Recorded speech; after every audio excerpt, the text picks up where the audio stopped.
Bonjour, je continue la série des signes astrologiques en espérant que ma Wi-Fi marchera mieux parce que sinon je vais avoir du mal à les mettre en ligne. Avec les cancers.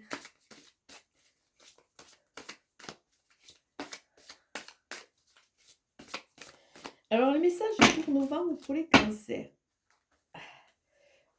Gardez le but. Gardez le but de ce que vous voulez. Gardez à l'esprit. Et essayez de rester dans cette dynamique positive. Parce que c'est vrai que des fois, quand les choses ne se mettent pas en place, on baisse les bras. Et miroir, votre vie est un miroir formidable qui vous montre là où vous en êtes.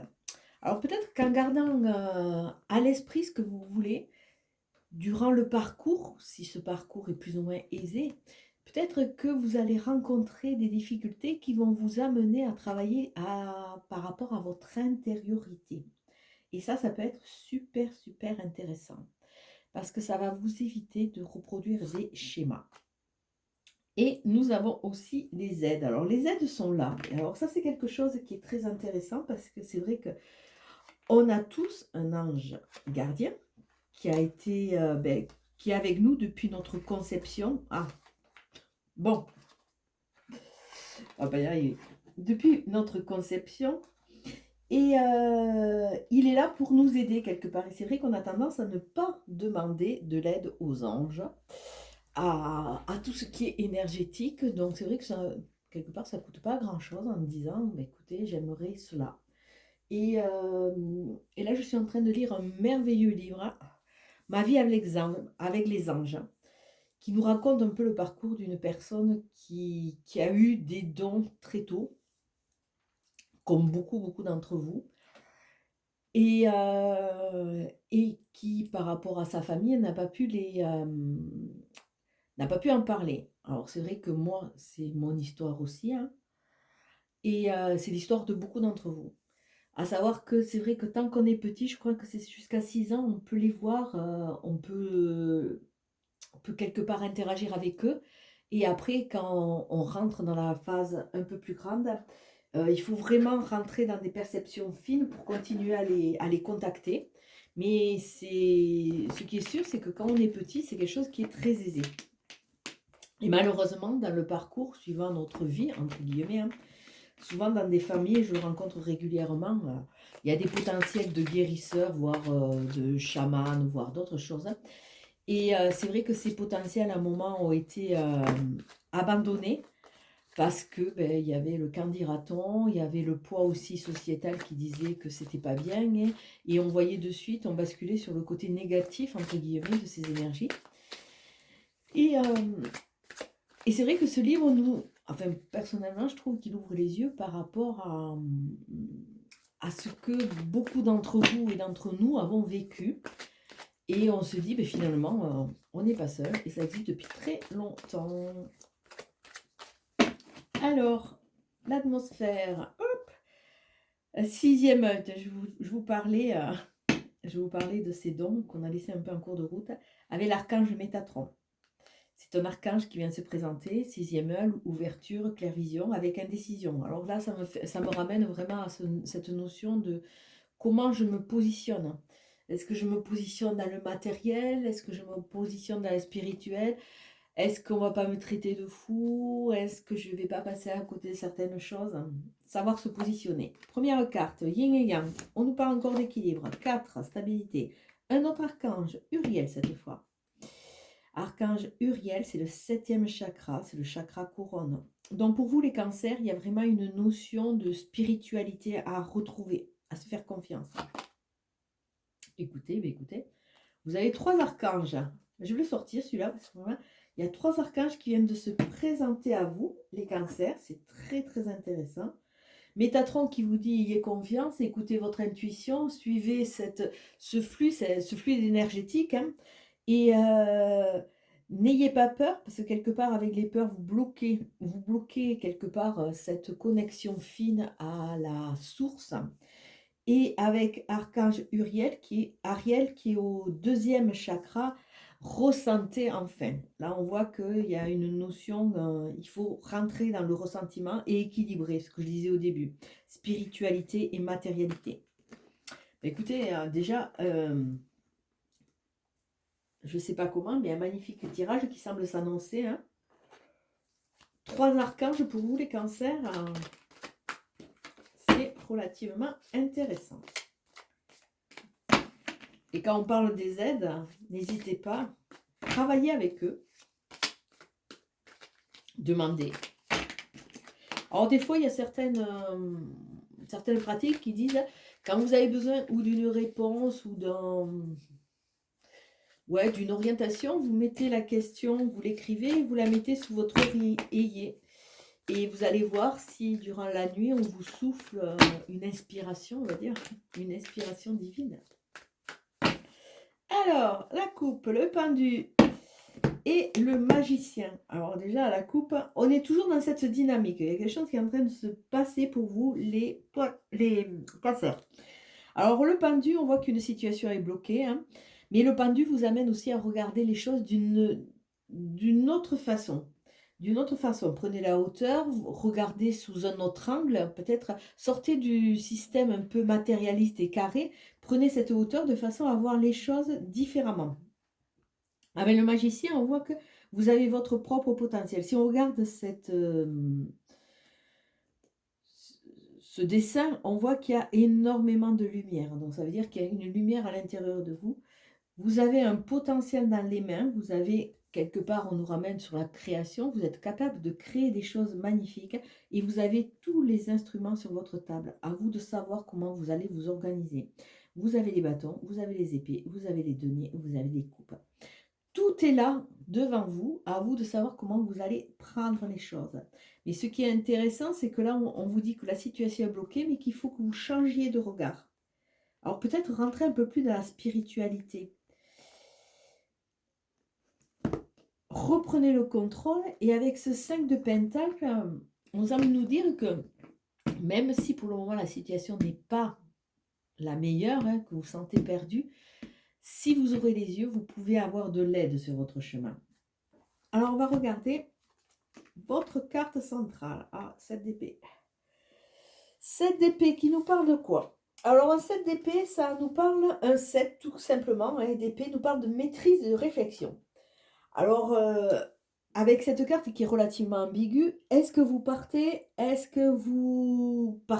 maître quelque part? C'est-à-dire que vous avez décidé de partir. Est-ce que vous fuyez? Parce qu'il y a vraiment cette notion aussi. Et ça nous parle d'attente et ça nous parle vraiment de ce positionnement. Est-ce que cette carte représente un voleur qui vient simplement, qui est en train de voler toutes les épées? Est-ce que quelqu'un vous a volé des idées? Ou est-ce que c'est vous qui partez avec un maximum de choses qui vous plaisent de façon à fuir une situation? Là, c'est vrai qu'il y a de l'ambiguïté. On parle qu'au niveau de la tête, il y a une sorte de tempête. On ne sait pas comment se positionner. Si on regarde là, on voit que les rideaux se déchirent, hein, et on voit une branche. Donc, on voit beaucoup de tumulte. Donc, vous allez commencer les cancers ce mois de novembre avec beaucoup de tumulte, beaucoup de questionnements. On ressent comme une envie de fuir, mais peut-être qu'il va falloir justement changer de regard pour appréhender une situation. Alors, intérieur, extérieur, tête,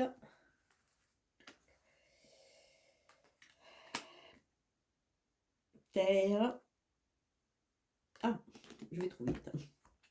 Alors, à l'intérieur de vous, on a la lune. Alors, la lune, ça nous parle d'émotions, ça nous parle des connexions à la nature, hein. Ça nous parle de cette connexion à la lune et aux émotions. Les lunes sont très très fortes. Je pense que vous avez dû le sentir. Ça fait quelque temps que les lunes sont très très fortes. Et on voit que vous êtes pas mal chahuté, on va dire, à l'intérieur. Alors ça nous parle aussi d'une période qui peut aller jusqu'à un mois. À travers cette lune, on voit qu'il faut que vous arriviez à apaiser votre mental, ou à laisser faire. Ne vous focalisez pas sur les émotions, sur les sensations que vous pouvez avoir. Laissez-les passer. Elles n'ont que pour intérêt de vous faire travailler. Alors attendez, je range les cartes en même temps. Que vous faire travailler parce que il y a des choses à vider, il y a des choses à comprendre dans votre intériorité. Et vous dire aussi que, suivant comment vous vous positionnez, et on revient toujours à cet changement d'optique, c'est vous qui vous-même créez vos peurs. Parce que regardez ce petit chat, il se regarde dans l'eau et dans l'eau, qu'est-ce qu'il voit? Il voit un tigre. Donc c'est suivant son positionnement, ou il voit sa vraie image, ou alors il est flouté par des données qui sont un peu erronées, et il voit des choses beaucoup plus, comment dire, beaucoup plus difficiles que ce qu'elles ne sont vraiment.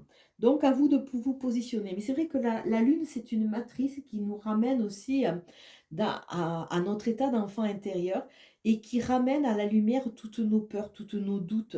Tout simplement parce qu'il faut qu'on arrive à les transcender. Alors de l'extérieur, le chevalier de coupe. Alors on voit quoi? On voit l'arrivée d'un jeune chevalier. Ce chevalier est relativement rapide, c'est un chevalier qui est tourné sur l'amour. Alors peut-être qu'on vous dit qu'il est peut-être temps de sortir d'un état, j'aurais tendance à dire victime, on me dit victime, mais bon, ça me convient assez. Et on vous dit d'arrêter d'avoir peur, d'arrêter de ne pas avoir confiance en vous, à vos sensations, et d'aller un peu où votre cœur vous amène. Ressentez de la passion, ressentez cette vibration.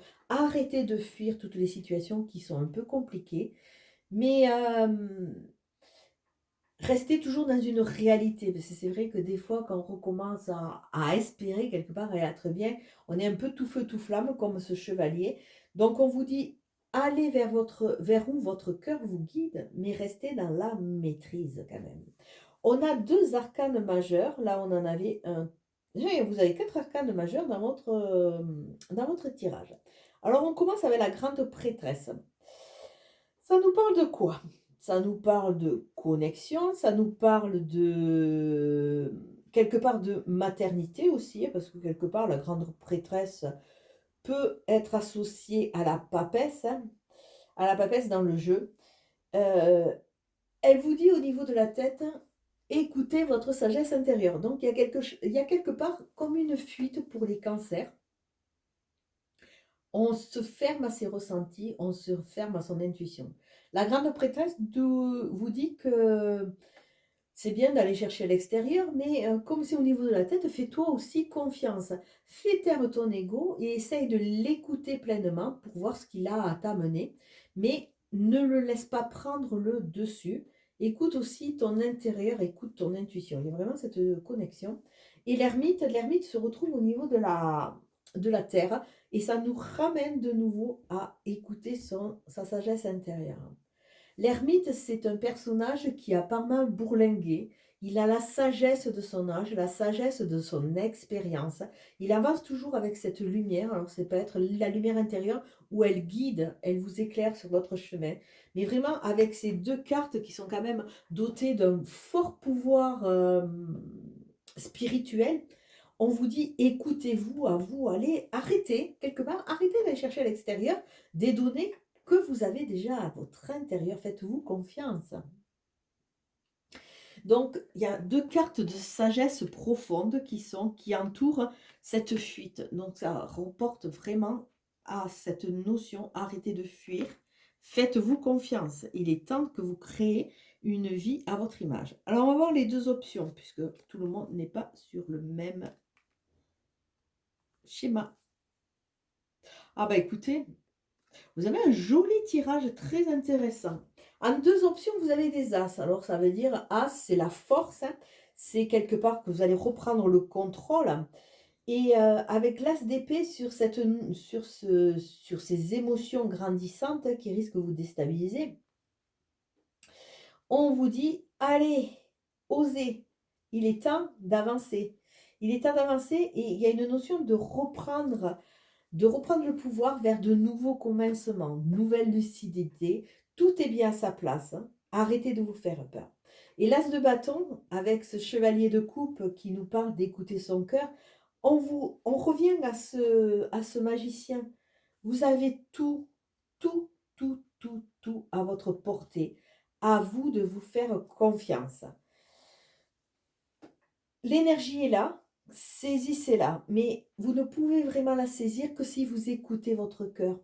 C'est vraiment, il y a un élan du cœur qui est vraiment associé à cette ère du Verseau, qui est vraiment une ère du cœur. C'est plus une ère matérialiste, c'est vraiment l'ère du cœur. Et là, on vous dit, l'univers va vous donner un nouvel élan. Il suffit que vous écoutiez votre cœur pour, quelque part, mettre en lumière tous vos potentiels. Alors, on va associer avec le jeu d'Aliasqué. C'est un jeu qui est empreint de douceur, de spiritualité. Il montre vraiment vos peurs, les cancers. Il montre votre dualité, votre envie de fuir, fuir des situations, fuir le combat. On me dit oui, mais fuir votre état et votre vraie nature. Faites-vous confiance. Alors, on regarde. Ah, il y a une notion de téléphone. Prendre le téléphone, aller chercher des réponses ou un coup de fil qui va vous éclairer et qui va vous permettre de sortir d'une phase un peu où vous êtes perdu. Alors, ou alors, on vous demande de revenir à votre intérieur pour trouver justement ces richesses. Mais ça va passer par la communication. Le 7. Une fois que vous aurez repris le contrôle, vous allez partir dans une dynamique positive. La lune, alors peut-être une personne aisée ou c'est vous qui allez reprendre le contrôle. Et c'est pour ça qu'on voit ce 69, cette carte 69 qui nous fait 15-6, qui nous remet aussi sur l'amour parce que le 6 est associé à la notion de l'amour en numérologie. Donc vous allez reprendre le contrôle et peut-être une personne va vous aider pour aller vers de nouveaux projets. Et peut-être une association. Une association. Alors déjà, vous avec vous, ça sera bien, hein, vous associer avec votre intérieur pour aller de l'avant. Et sur cet automne, ou alors on vous demande de vous débarrasser, parce que là on voit qu'il est dans la forêt, peut-être qu'il est temps de vous débarrasser de tout ce qui est mort, de façon à pouvoir optimiser tout ce que vous allez vivre. Et avec ces deux feuilles, on nous parle aussi peut-être d'âme sœur. Alors une âme sœur n'est pas forcément un conjoint ou une conjointe, c'est quelqu'un qui va vous aider. Et là on le voit, cette présence. Alors c'est peut-être par la communication, une amie, un thérapeute, quelqu'un qui va vous aiguiller et vous allez avoir un déclic. L'as d'épée, on se retrouve à se questionner. Alors l'as d'épée, on est prêt à de nouveaux questionnements, à de nouveaux commencements, mais il y a le questionnement qui est là. Et là, l'as de bâton, c'est pour nous faire partir. Alors on voit une île, donc on peut être un peu isolé, mais c'est vraiment nous faire partir vers de nouvelles contrées. Parce que si on regarde l'île avec ce palmier, ça peut nous amener à voir un endroit aussi paradisiaque.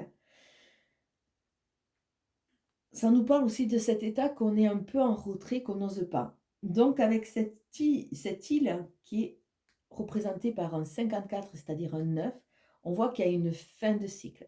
Il y a une fin de cycle. Donc si vous étiez isolé, maintenant vous allez optimiser cet isolement et vous n'allez plus le voir comme une prison. Et vous allez sortir de cet enfermement parce que quelque part, l'univers va vous aider. Donc, un très, très joli tirage pour vous. Je vais vous souhaiter une belle journée. Ciao, ciao.